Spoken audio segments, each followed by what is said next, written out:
What's up guys, VP back with another video, and today we're going to be reviewing an electric pit bike that many of you may not have heard before called the Ewolf.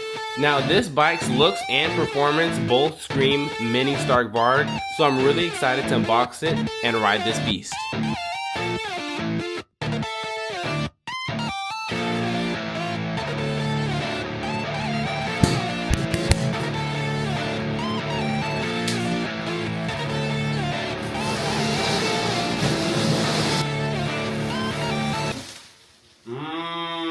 Now we have the bike partially unboxed. I'm just taking a look at it, and this bike actually looks awesome. Here we have our 12-inch supermoto wheels with our moto disc brakes. Here we have our 72 volt 30 amp hour battery along with our 6,500 watt motor.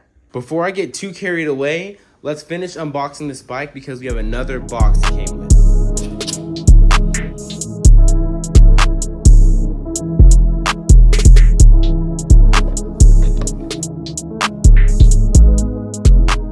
Now I have everything unboxed. We can see we have our handlebars, all of our plastics, and we have our front fork, pegs, seat, and wheel. Unfortunately, this bike did not come with an instruction manual, but luckily I put together enough bikes to know what to start with. So what I'm going to start with is the front forks so that I can put on the handlebars and go from there.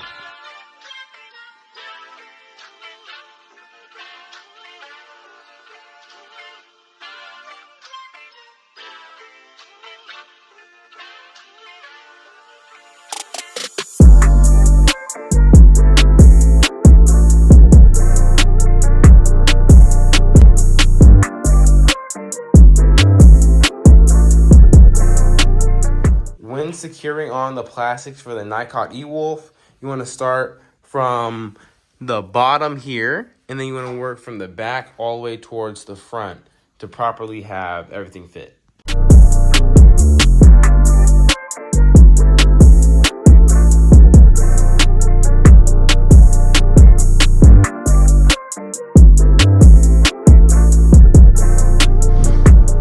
Now we have the Ewolf fully assembled and fully charged, so now we're outside.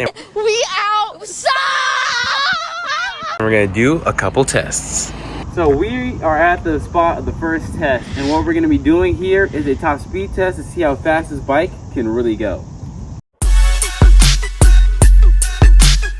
On the Nikon Ewolf, I'm in mode 3, so that's max power mode, and I have the GPS right here so we can see what our top speed is. So with all that said, let's see how fast we can go.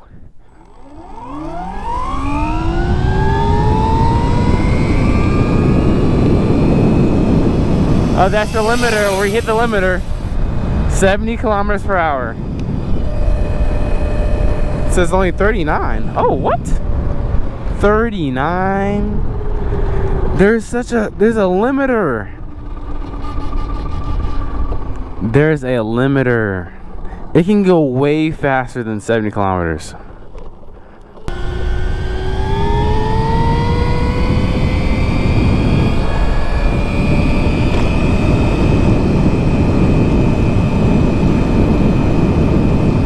Yeah, there's a limiter right at 70 kilometers per hour. I'm not sure if you can see that on the display, which is a max speed of 40 miles per hour.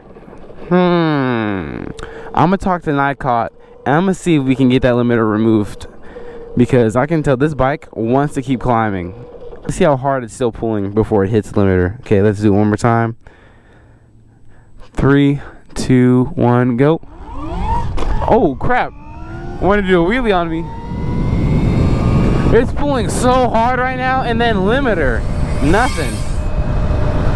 Limiter right at 70. This is 39 miles per hour.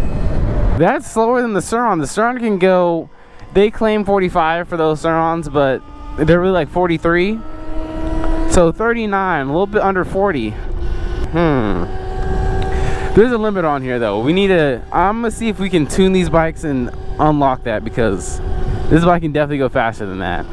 The next test for the Ewolf is a wheelie test, because this bike has a lot of torque. So let's go see.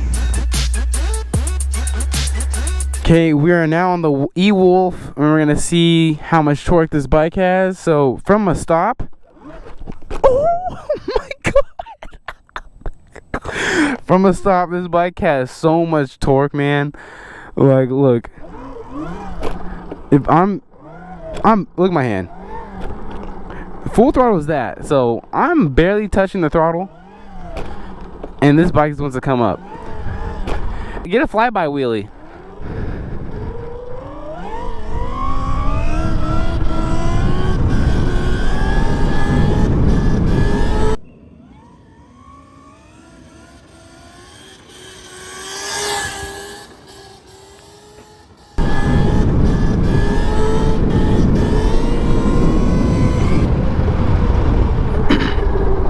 Ooh. Man, this bike is no joke.